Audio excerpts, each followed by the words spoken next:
자, 오늘은 지난주에 이어서 지난주 4절까지밖에 못했죠.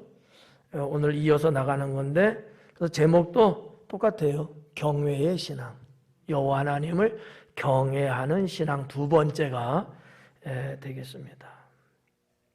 이어져 나가는 말씀이니까 서론은 빼버리고 부모님 기도를 서론으로 대체하고 바로 5절로 들어가는데 이 5절, 6절에 있는 말씀 쭉 이어져 나가면서 특히 5절은 4절에서 이미 언급하고 있는 서원에 대한 말씀이 되겠죠. 우리가 신앙인으로서 살면서 때로는 이 서원을 할 때가 있어요. 물론 어떤 분은 평생 한 번도 서원하지 않는 분도 있을 수 있어요.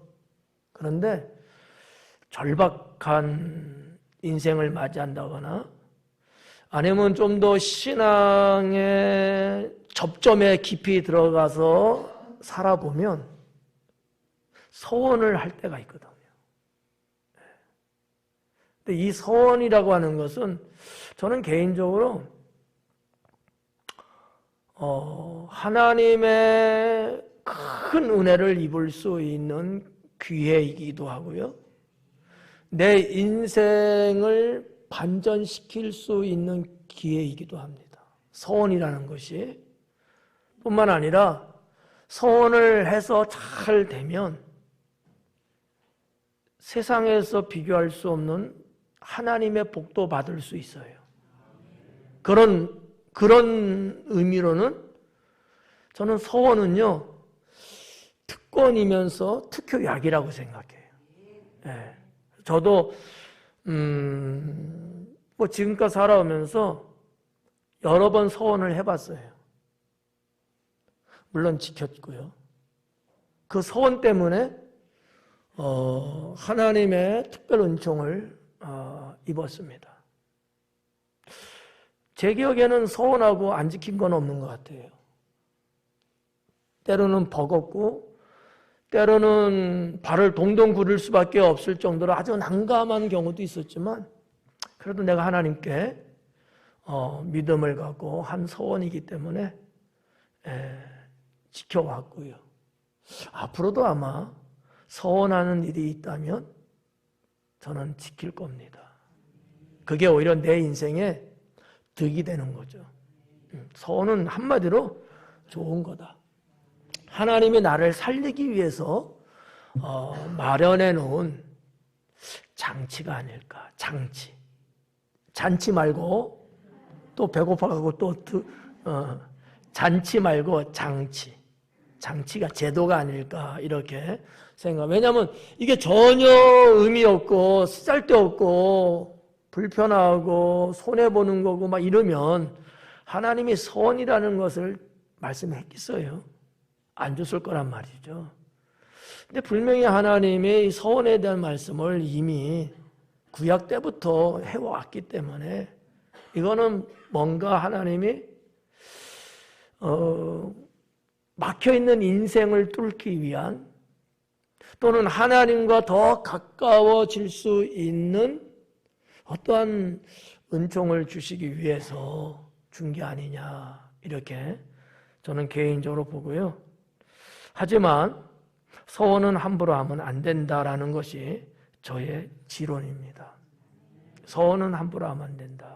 그래서 어쩌다 누가 서원하겠다 그래서 한번 독대를 내서 물어보고 대답을 들어봤는데 서원할 경우가 아니더라고요.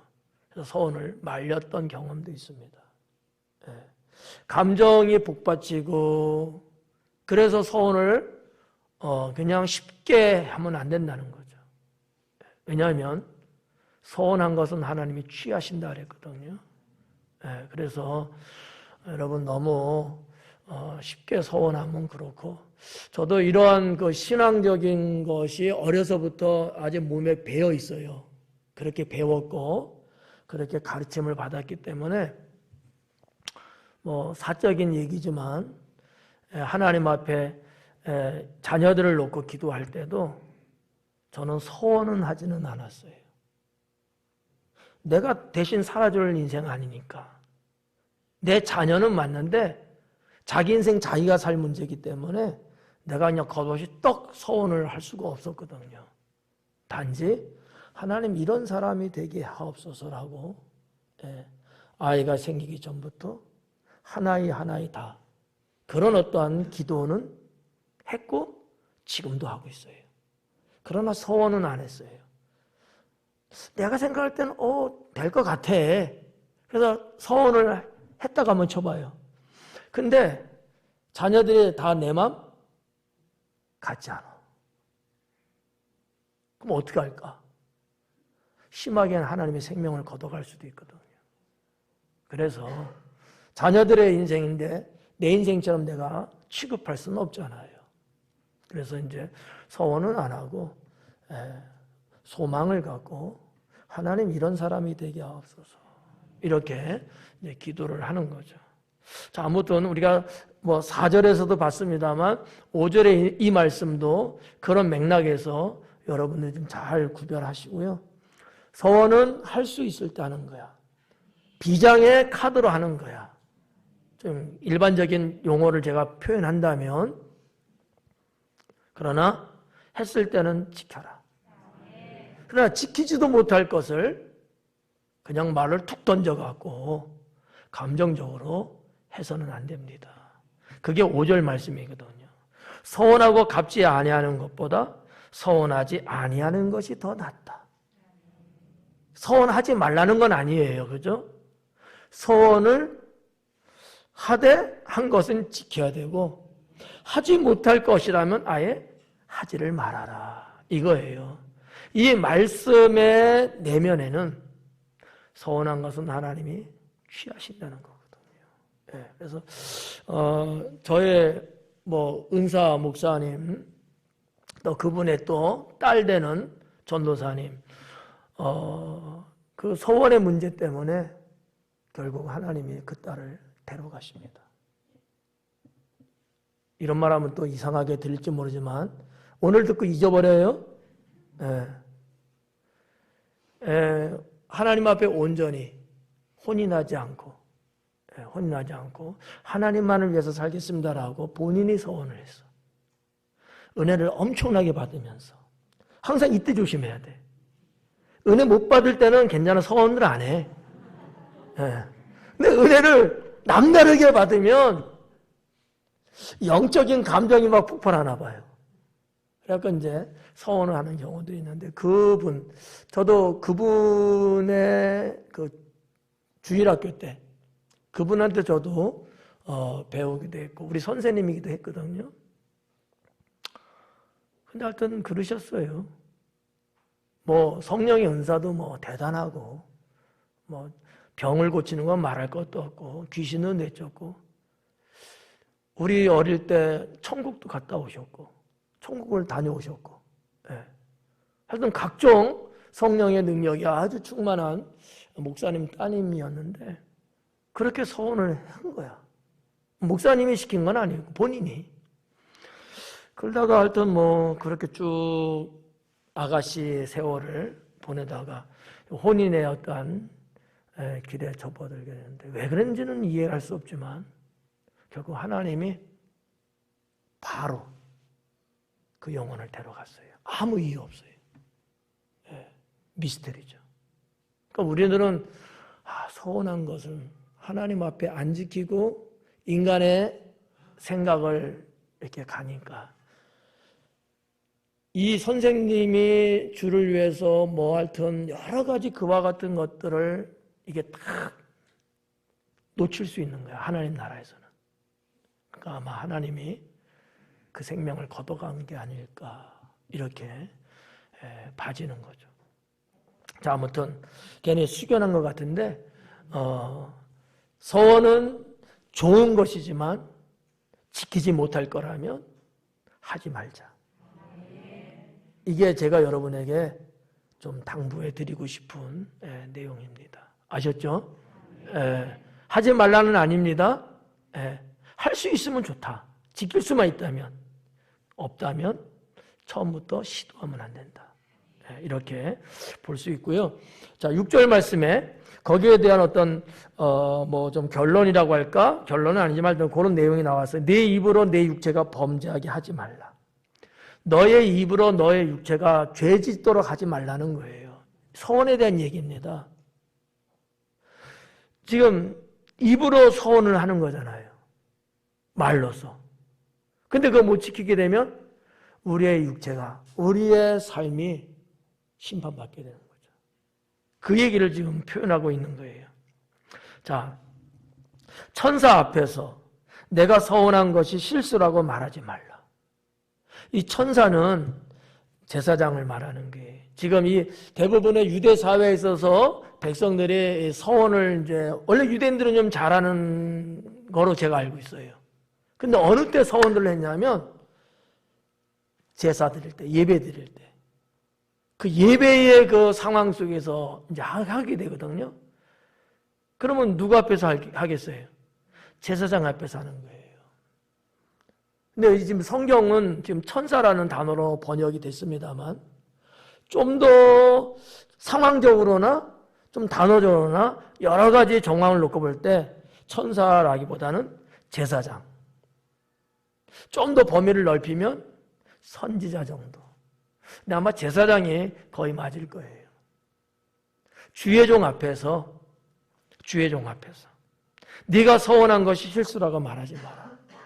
좋아서 뭔가 원하는 게 있고 이루어야 될 것들이 있어서 서원을 떡 한 거예요. 그것도 주의 종 앞에서. 근데 나중에 그게 안 되니까 못 지키게 되니까 내가 실수했어요. 내가 어떻게 하다 보니까 그렇게 된 거예요. 이렇게 말한다는 거지. 그러지 말라는 거지. 그러니까 이거는 어떻게 보면요. 실수가 아니고 고의다라고 보는 거예요. 예. 네가 고의적으로 한 거다. 실수해서 한 건 아니다라고 전도서는 기록하고 있다라는 거죠. 실수라고 핑계대지 말라는 거예요. 만약 이렇게 되면 하나님을 망령되이 걷는 거예요. 하나님을 무시하거나 하나님을 업신여긴 불경한 거죠. 주의 종 앞에서 서원했잖아.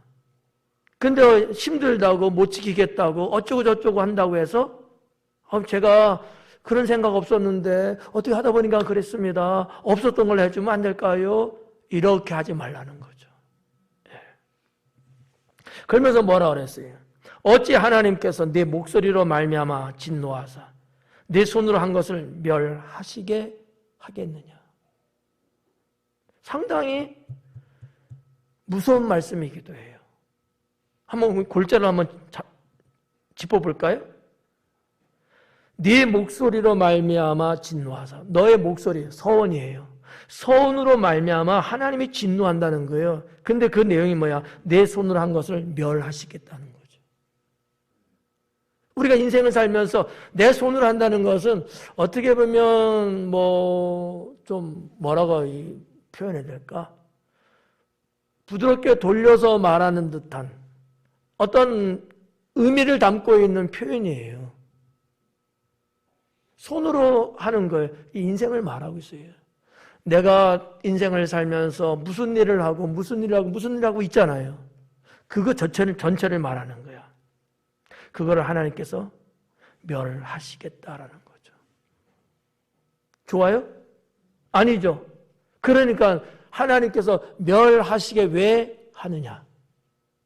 왜 하나님을 그런 하나님으로 가느냐? 이런 거거든요. 그러지 말라는 거죠.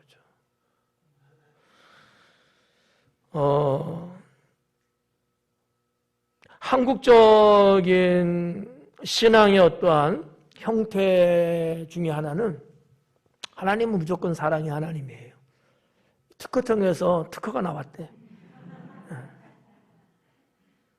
근데 아니에요. 특히나 하나님은 말씀의 책임을 갖고 계십니다. 자, 11월 달에 하나님 말씀하셨어요. 뭐라고? 누가 하신 거예요? 그건 하나님이 책임지셔요. 근데 내가 하나님 앞에 한 말은 내가 책임지는 거예요. 네. 이게 어떻게 보면 하나님 나라의 원리입니다. 그러니까 하나님의 태초에 천지를 창조하시고 있으라 쭉 있어오고 이걸 다 하나님이 책임지시면서 이제는 이 우주 삼라만상을 운영해 나가시는 거예요. 그러니까 이 우주에 얼마나 많은 별들이 있습니까? 그렇죠. 하나의 은하계에도 1000억 개 이상의 별이 있는데 그 은하수 자체가 1000억 개 이상이 된단 말이지. 은하수, 은하계, 은하군단. 하여튼 뭐 무슨 말인지 모르겠지만 이 우주는 어마어마한 별들의 세계예요. 그런데 단 한 번 그 어떤 것도 이 지구를 파괴시키지 못하고 있습니다. 왜일까요? 하나님이 여기다가 사람을 지으시고 하나님이 관리하시는 거예요. 소행성이 질은 몇십 메타, 몇백 메타 이 자그마한 거 하나만 만약에 지구와 충돌해도 견뎌내기는 어렵죠. 이 우주의 자전과 공전의 이 세계 속에서 언제 어떠한 별이 와갖고 어떻게 될지 모르는 거거든요. 1.1핵도 여러분 틀어지지 않고 그대로 돌게 하십니다. 이게 어마어마한 거예요. 다른 행성, 다른 별들 보면요. 그런 부분이 안 돼요. 블랙홀에 의해서 빨려 들어가서 별이었는데 별이 소멸돼 버리고 또 다른 우주 공간에서 별들이 부딪혀갖고 또 그렇게 되고. 여러분 밤하늘에 보면은 옛날 정설 한번 생각해봐요. 밤하늘에 어두운 밤에 하늘 쳐다보면 뭐가 떨어져요? 별똥. 너무 불쌍한 거야. 별똥 보면 좋아라 했죠. 하나의 별이 죽은 거예요. 그 생명을 에너지가 다 돼갖고 떨어지는 거거든. 지구는요. 아닌 거야.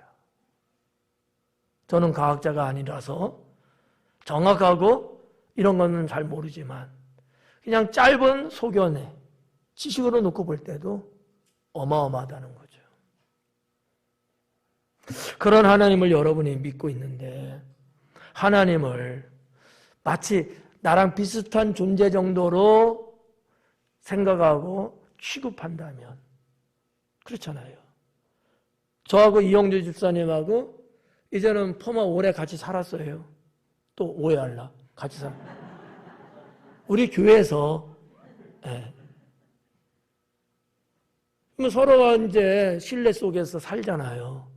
그런데 내가 때로는 무슨 약속할 때 있을 수 있잖아요. 집사님 저한테 약속할 때도 있을 수 있고. 그래도 우리는 어떻게 약속은 지키잖아요. 사람과 사람 사이에 맺은 약속도 우리는 지키고 지키려고 노력하고 그렇잖아요. 하물며 하나님과의 약속이라면 서원은 그런 거예요. 어떻게 해야 된다? 지키는 게 맞죠. 그러나 그렇지 않다면은 6절 결론에서 매듭지고 있는 것처럼 어찌 하나님이 내 손으로 하는 것을 다 멸하게 하시는 하나님이 되게 하겠느냐? 안 된다라는 거지. 그런 행위가 헛된 거다라는 거예요. 네. 이해가요? 네. 7절 말씀해 보니까 꿈이 많으면 헛된 일들이 많아지고 말이 많아도 그러하니. 자, 꿈이 많으면 헛된 일들이 많아진대요. 꿈이 많으면. 잠잘 때 꾸는 꿈 이렇게 번역해도 상관은 없고요. 의미적으로 전 이렇게 생각해요.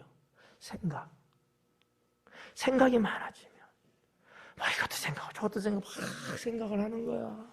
네? 이게 많아지면 헛된 일이 많아진대요.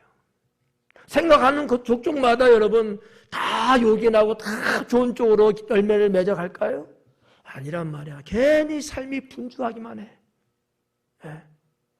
꿈이 많다는 얘기는 생각이 많다는 얘기고 저는 이 생각이 많다는 것과 뒷부분에 여호와 하나님을 경외한다는 이 신앙하고 같이 대조해서 봤을 때 꿈이 많다는 얘기는 뭐냐? 세상에 대한 연민, 세상의 것에 대한 욕심, 집착 이거를 말하는 것이 아니겠느냐라고 보는 거죠. 하나님은 전도서의 기자를 통하여 여호와 하나님을 경외하는 곳으로 가야지, 그걸 떠나서 저 세상에 대해서 별 생각을 다 하고 하룻밤에도 그냥 성을 몇 개씩이나 막 쌓고 다시 마음에 안 든다고 허물어뜨리고 세상에 매여 있는 듯하게 분주하게 살아가는 거, 이거는 안 된다라는 거죠. 그래서 꿈이 많으면 이 헛된 일들이 많아지는 거예요. 헛된 일들이. 네. 여러분 어때요? 실제적으로 여러분 생각하시고 꿈꾸고, 뭐 꿈꾼 건 이야기하지 말자고, 길어지니까. 생각하시는 것, 그거 다 여러분 어떻게 원하시는 대로 다 이렇게 이루어지면서 어떻게 사셔요? 한 몇 프로나 되는 것 같아요? 생각하는 것에 이루어지는 게. 김남일 씨는 하나도 없어요? 대충 그냥 던져봐 그냥. 나는 이럴 때가 참 이상해. 무슨 뭐 수능 시험 보는 것도 아니고, 아니 뭐 국가고시 보시는 거예요? 너무 조심스러워.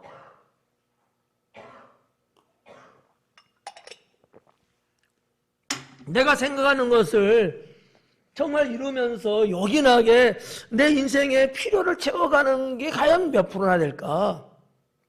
10% 되세요? 10% 되면 어마어마한 걸걸. 하루에 생각을 얼마나 많이 하냐고. 하여튼 알았어요. 뭐 생각 안 하고 산다는 것 같은데.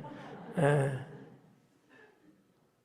그러니까 꿈이 많다는 것은 생각이 많다는 거고, 그 생각을 전도서의 기자는 뭐에 맞춰서 말씀한 걸까? 여호와 하나님을 경외하는 것에 반대되는, 세상에 묶여있고 세상을 쫓아가고 세상 것에 번잡하게 살아가고 있는 인생, 이거를 말씀하고 있는 것이 아닐까라고 저는 해석을 합니다.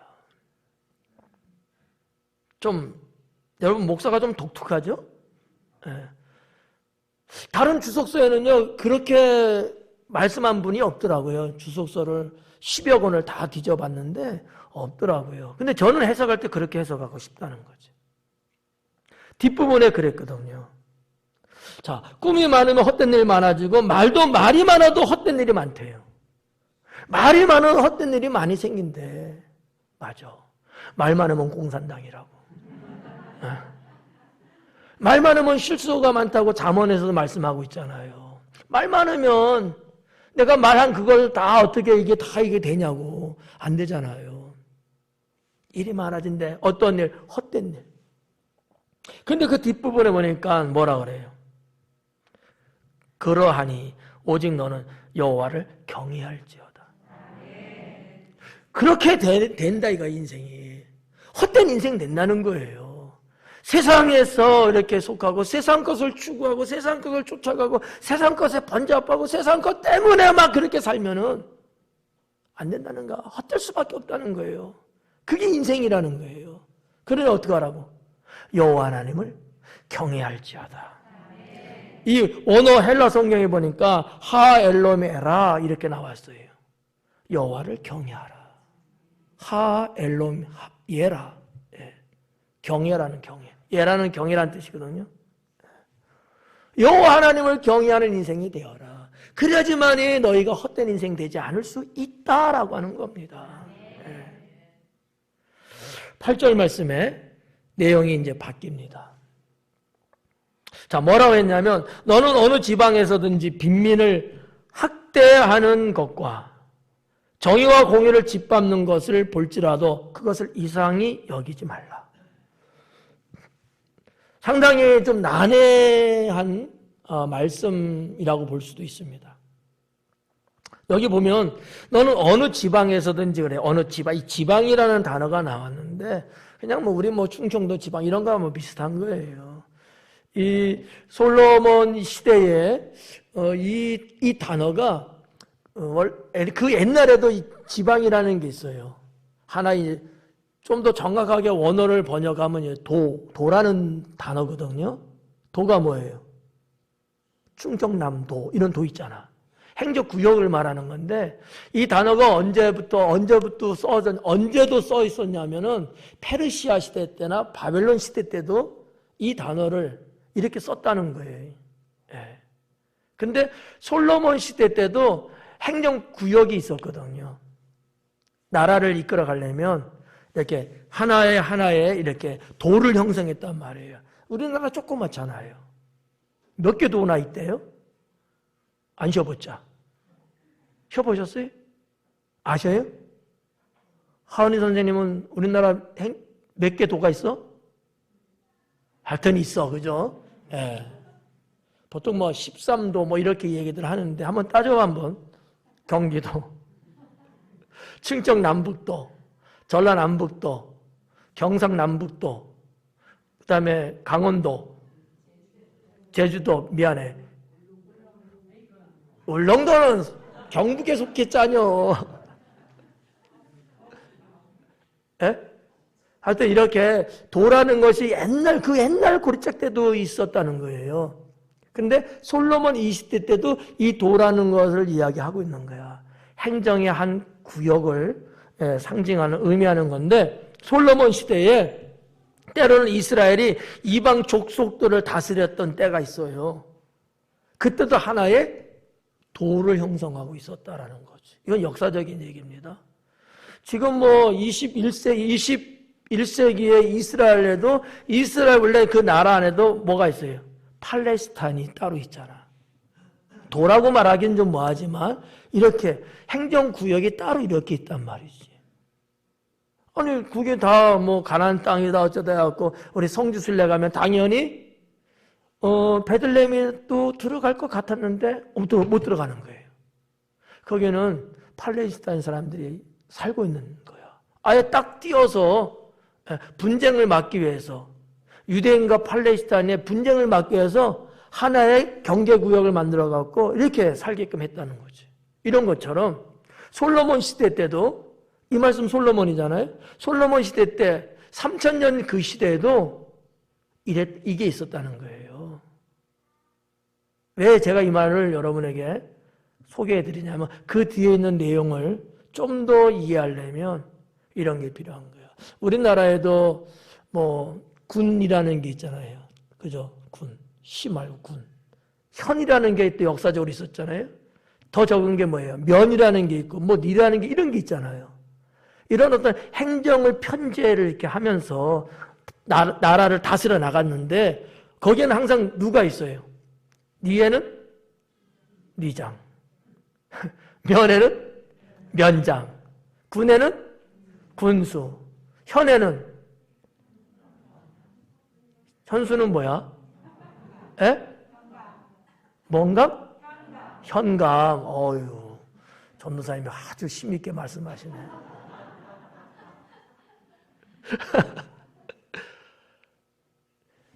이거는 그 지역의 지도자예요.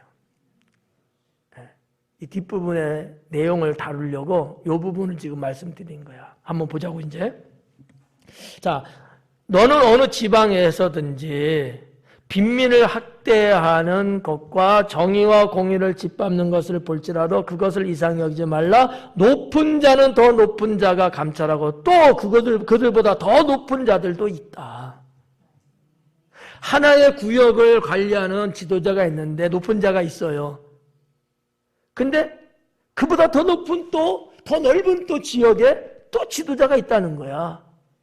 이런 내용이에요. 자, 그럼 한번 쪼개서 한번 보자요. 이 빈민을 학대하는 문제입니다. 이 빈민이라는 것은 라쉬라는 단어로 되어 있는데 이 라쉬라는 단어를 사용할 때 어떤 사람들을 대상으로 사용했냐면 사회적으로도 가난하고 경제적으로도 가난하고 어디 하나 뭔가 내 보일 만한 게 전혀 없는 총체적으로 가난한 사람. 이게 라쉬라는 단어입니다. 그런 빈민이 있대요. 예. 우리나라도 민초라는 단어도 썼고, 역사적으로. 예? 또 현대사회에서 때로는 풀뿌리라는 단어도 또 말하기도 하고, 그냥 보면은 백성이네, 국민이네, 이런 말도 물론 하지만, 현대어적으로 국민이다, 백성이라는 것은 그 사람이 뭐 어떠한 수준이다 이런 걸 모르잖아. 민초, 풀뿌리 이런 거는 상태를 알려주는 단어거든요. 이 라쉬도 그런 거예요. 라쉬도. 우리나라 단어가 그런 게 있듯이 이 히브리어나 아람어의 이 라쉬는 그런 거예요. 정말 헐벗고 사는 사람. 사람 앞에 나가도 뭐 하나 말 제대로 할 수 없고 사회적 지위도 낮아. 누군가 밟으면 밟혀야 돼. 먹을 것도 없어. 구걸해야 돼요. 이렇게 가난한 사람. 그런 자를 뭐 했다? 학대하는 문제예요. 아니 도와줘도 시원찮은데 도와주지는 못할 망정 왜 이렇게 학대를 하냐고요. 네? 근데 누가 학대하는 거예요? 거기에 높은 사람이 학대한다는 거야. 야, 참. 그래서 이 빈민을 학대하는 이라는 얘기가 나와요. 이 학대한다는 말에 오셰크라고 하는 단어인데 억압한다든지 착취한다든지 이럴 때 사용하는 단어를 전도서의 기자는 썼어요. 오셰크. 네. 남의 것을 뺏는 거예요. 네. 제가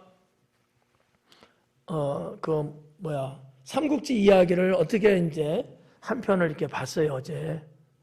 근데 거기서도 중국 삼국지 그 시대에 누군지 생각은 안 난다. 여포가 이렇게 하여튼 뭐 이렇게 모셨던 주왕이었으니까 백성들을 그렇게 다 뺏어가는 거예요. 백성들이 땅 갖고 있는 꼴을 못 봐. 다 국가에서 다 가져가 버려요. 식량도 다 뺏어가. 농토도 다 뺏어가. 너무 헐벗고 사는 거예요. 참다 백성들이 더 이상 참을 수 없으니까 난을 일으키는 거예요. 삼국지의 역사는 그렇게 시작됩니다.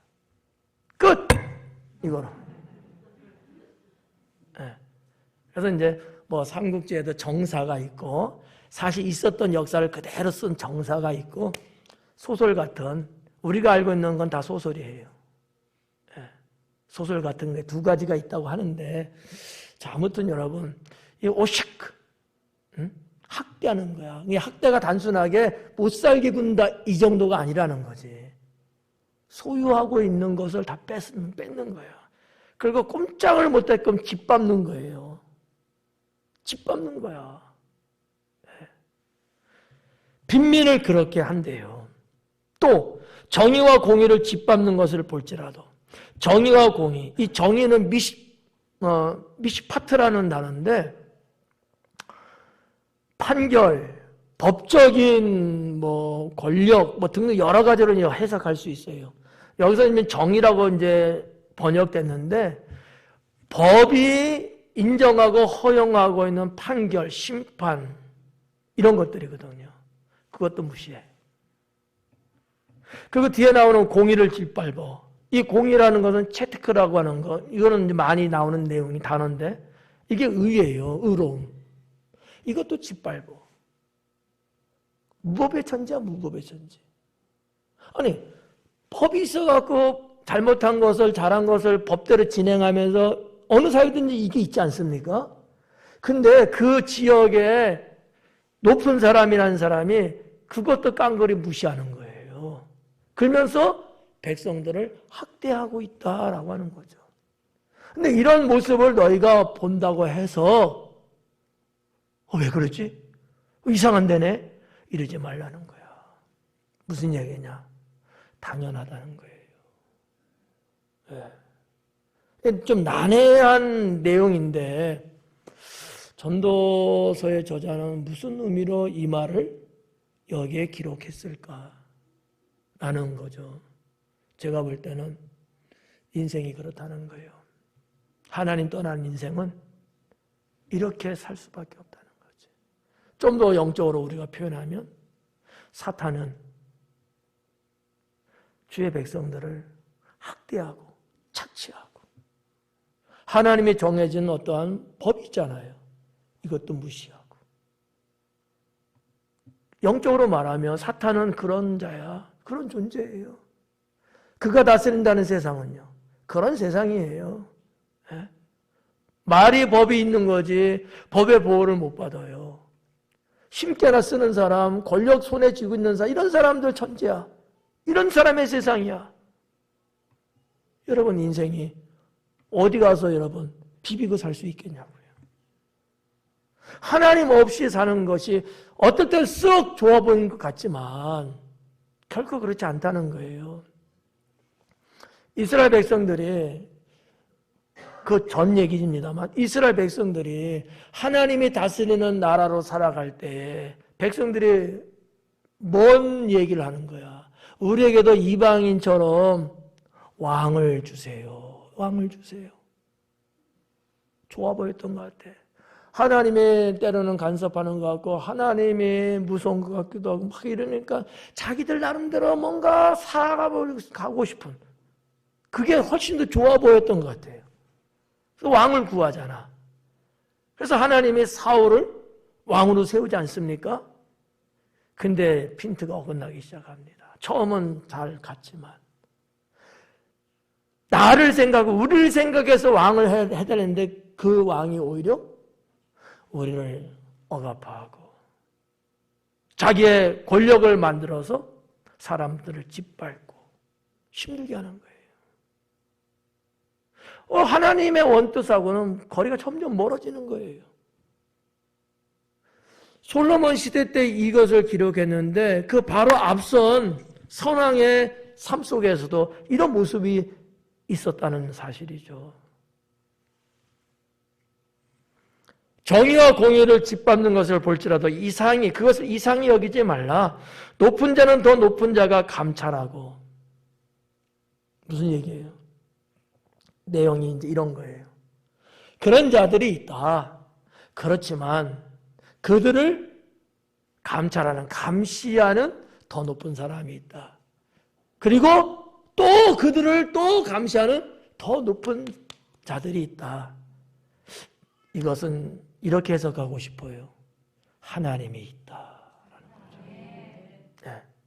왜냐하면 이 뒷부분에는 또 그들보다 더 높은 자들, 또 그들보다 더 높은 자들, 이 부분이 좀 문법적으로 보면 장엄한 복수형을 취하고 있기 때문에 이거는 무슨 얘기냐면 마치 하늘을 복수로 쓰는 거와 비슷한 거예요.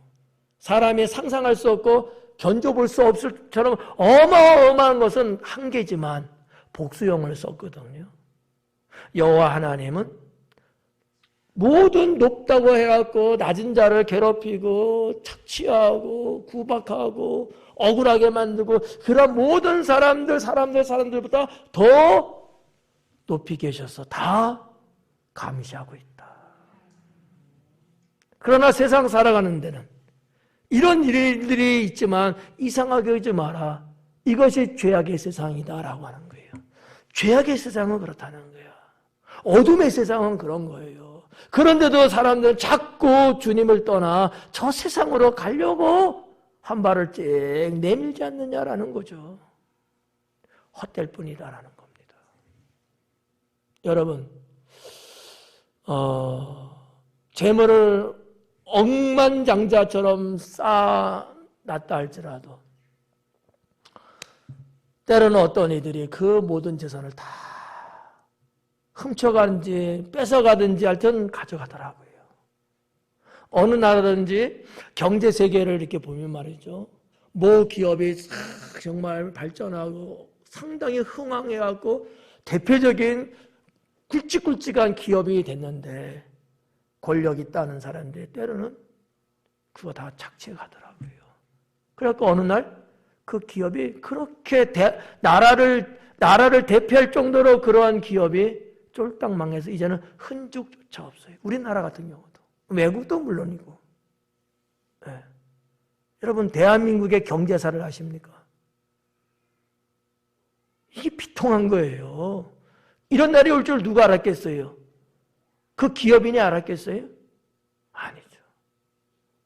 그런데 때로는 사람들이 어리석게 이 세상의 모든 것이니라 생각을 하고 내가 이 세상에 그런 것들을 이렇게 하면 행복할 줄 알고 그래서 때로는 하나님을 등한히 여기고 살아가는 모습을 볼 때가 있지 않느냐라는 거죠.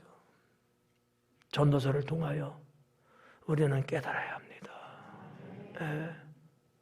여호와 하나님을 경외하는 자가 되어야 된다.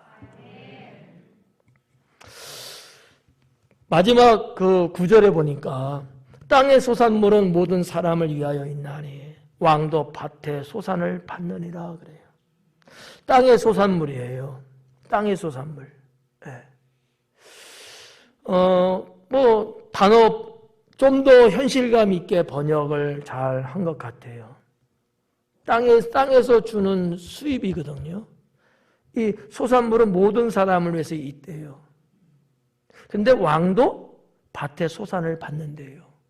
그러니까 일반 백성들도 땅의 소산물을 얻는 거고 왕도 역시 땅의 소산물을 얻는다는 거예요. 그럼 뭔 얘기일까? 만민은 평등한 거예요. 하나님 아래 모든 사람은 똑같다는 거죠. 그런데도 세상 세계는 사람이 사람 위에 군림하려고 하고 자기의 이익을 위해서 자기의 욕망을 채우기 위해서 연약하고 불쌍한 사람을 착취하고 억압하고 그게 우리가 살아가는 세상 아니냐라고 볼 수 있다는 거죠.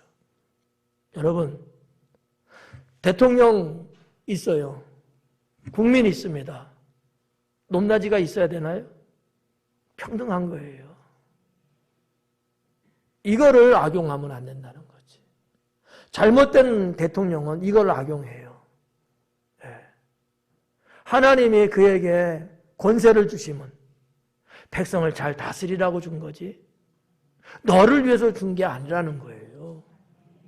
그 예를 우리가 솔로몬의 말을 통해서 한번 볼까요? 솔로몬은 어땠을까요? 하나님이 주시겠다고 할 때 솔로몬은 뭐라고 합니까? 하나님이 내게 맡겨준 내게 주어진 백성을 내가 잘 이끌 수 있도록 지혜를 주세요. 자기 욕심을 채우기 위한 부귀영화를 주세요가 아니었잖아요. 각 나라를 다 침공하고 다 뺏어갖고 그런 어떤 획득하는 나라가 될 수 있도록 해서 이거 아니었잖아요. 이 백성들, 하나님 자녀들을 잘 살 수 있게끔 하기 위해서 지혜를 주세요. 맞죠? 이게 진짜인 거예요. 여기 지금 땅의 소산물은 모든 사람을 위해서 있는 거래. 그래서 성경으로 보면은 땅이 있잖아요. 농토가 있잖아요. 희년이 있는 거예요. 영원한 내 땅이 아닌 거예요. 어느 기간, 성경에서는 이제 희년 50년이니까 경작하고 다시는 돌려야 돼요. 다 하나님 거야, 이게. 모든 백성을 위한 거거든요. 근데 요즘은요, 땅만 자기 게 있는 게 바다도 자기 게 있더라고.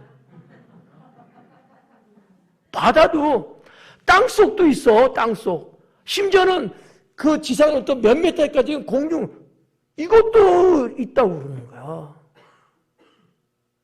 누가 줬어 도대체?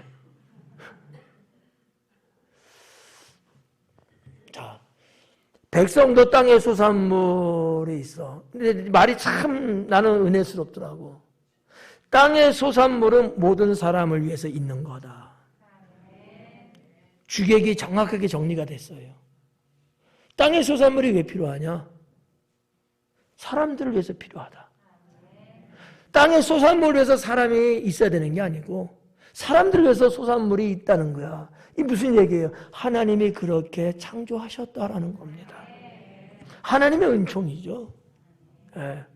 이 말을 조금 우리가 응용하면 하나님은 우리를 그렇게 다스리시고 그렇게 복을 주신다라는 거예요. 그러니까 여러분 봐봐요. 매년 거기다 심어도 또 나고 또 나고 열매를 맺히잖아요. 여러분 좀 죄송한 얘기지만 그거 하는데 여러분 돈 얼마 들었어요? 땅을 사갖고 막 뭐 하고 그런 거 있어요? 원래 그 땅에서 원래 소산하게 돼 있어. 그렇잖아요. 누가 만들었어요? 농사하는 사람이 만든 거예요? 아니요, 하나님이 만든 거야 이거. 땅의 소산물은 모든 사람을 위해서 있는 것. 그런데 재밌는 게 왕도 그 소산물을 얻는데요. 똑같다는 얘기야. 그거 없으면 왕은 사라져 죽어요. 당연히 죽죠. 살 수 없어요. 백성이나 왕이나 같아요. 근데 저는 여기서 한 걸음 더 나가서 왕은 뭐를 위해서 존재해야 되느냐라는 거죠. 아까 솔로몬 얘기에서 잠깐 언급했습니다만 솔로몬은 백성을 위해서 자기가 존재하는 거로 하나님 앞에 모습을 보였어요. 오전 예배 때 제가 설교 드리면서 뭐라 그랬어요? 목회자의 행복은 성도의 행복을 위해서 필요한 것이다. 목회자는 성도를 위해서 있는 거예요. 여러분 생각해봐요. 여러분이 없다고 봐. 나 혼자 있어. 무슨 의미가 있어? 내가 누구한테 목회자 이런 말에 무슨 의미가 있냐고요. 성도는 여러분이 계시기 때문에 목사가 있는 거고 제가 이렇게 건강하고 행복하게 사는 이유는 여러분들이 행복하게 갈 수 있도록 하기 위해서 하나님이 주신 은혜인 거예요. 이해가요? 우리는 모든 것을 그렇게 해석하셔야 합니다. 구역장님은 누구를 위해서 있는 거예요? 에? 구역 식구를 위해서 있는 거예요. 선생님은 누구를 위해서 있는 거예요? 학생을 위해서 있는 거예요. 아니? 맞잖아요. 교회 일꾼들은 누구를 위해서 있는 거예요? 교회 성도들을 위해서 있는 거예요. 여러분 뭐를 하든지 간에 이 생각을 놓치면 안 돼요. 물론 뭐 그런 것들을 진행하기 위해서 나름대로 주어진 권세도 있고 역할도 있지만 분별 잘 하셔야 돼요. 이게 나쁘고 죄짓고 뭐 이런 것들은 우리가 강하게 어필하면서 차단하는 것이 맞지만 그게 아니면 언제나 내가 누구를 위해서 있는 것인가? 에? 기관장은 누구를 위해서 있어요? 기관 회원들을 위해서. 괜히 쓸데없는 똥꼬지 뿌리고 에? 회원들하고 그냥 감정 부딪히고 이러면 안 된다는 거지. 저도 마찬가지고요. 다 똑같아요. 대통령이 대통령을 위해서 있는 건 아니잖아요. 국민을 위해서 있는 거잖아요. 이 초심을 잃으면 안 돼요. 네. 이게 하나님의 뜻이거든요. 그러니까 저도 그리고 여러분들 그리고 우리가 주님을 위해서 뭘 한다, 교회에서 뭘 한다, 한다, 좋아. 근데 나를 내세우면 안 된다는 거지. 아니 성도들이 좋아하고 죄 짓는 거 말고 좋아하고 그것 때문에 행복하고 그것 때문에 정말 즐겁다 이러면 해야 돼요, 말아야 돼요? 해야지. 그것 때문에 내가 있는 건데 이 초심을 잃어서는 안 된다. 네, 뭐 능력이 있네 없네 이건 둘째 셋째 문제예요.